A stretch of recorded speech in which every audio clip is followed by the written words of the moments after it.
Most light sources are not 100% pure white, but have a certain color temperature expressed in degrees Kelvin. The human eye adapts very quickly to these color temperature variations, so the differences between light sources are nearly imperceptible. But your camera isn't that smart. You can help avoid results like this or this by selecting the correct white balance setting on your camera and thus giving your images more accurate color reproduction. The D5000 has 8 different white balance options to choose from. You can select the white balance setting you want to use from the shooting information display or from the shooting menu. Let's use the menu this time. Auto is the simplest setting to use, but it offers the least amount of control. Out of all the white balance choices, this is the one you should use least often because it provides the most inconsistent results. Incandescent can sometimes be a good choice if you're shooting indoors under typical household lighting. Fluorescent is designed to be used when your primary light source is ordinary fluorescent lighting that has a slightly greenish cast to it. Direct sunlight is for shooting outdoors on sunny days. Flash is usually the best choice whenever you're shooting with a flash. Cloudy can be used for shooting on overcast or mostly cloudy days. Shade is designed for use outdoors when the main subject is in the shade. Preset Manual is the final choice, and it's the one I recommend that you use whenever accurate color reproduction is important, because it offers the only way to set the camera's white balance accurately. Why?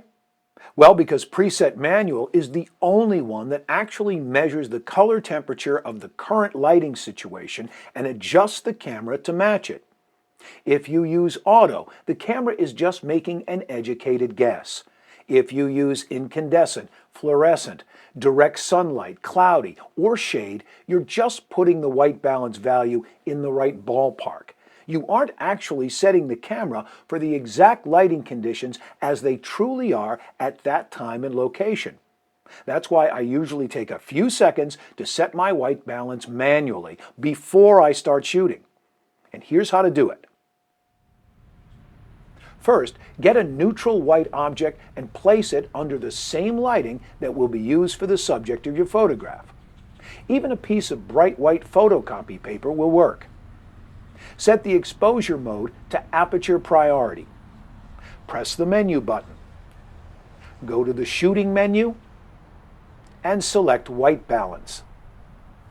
Highlight Preset Manual and select it. Now we've got 2 choices, measure and use photo. If you choose use photo, it will defeat the whole reason for setting a custom white balance. So you'll always want to choose measure, so that the white balance is set to match the current lighting conditions. Choose yes to confirm that you want to overwrite the previous white balance setting. When you see this screen, fill the viewfinder with the white card. Then snap the shutter. No photo will be taken, but the camera will measure the color temperature of the light striking the card and adjust the white balance to match it perfectly. If the camera was able to get a good white balance, you'll see this message. And now you're ready to start shooting with a white balance that's perfectly matched to the current lighting conditions. See how fast and easy it is to set a custom white balance? And it's a lot better than trying to fix your pictures one by one later on the computer.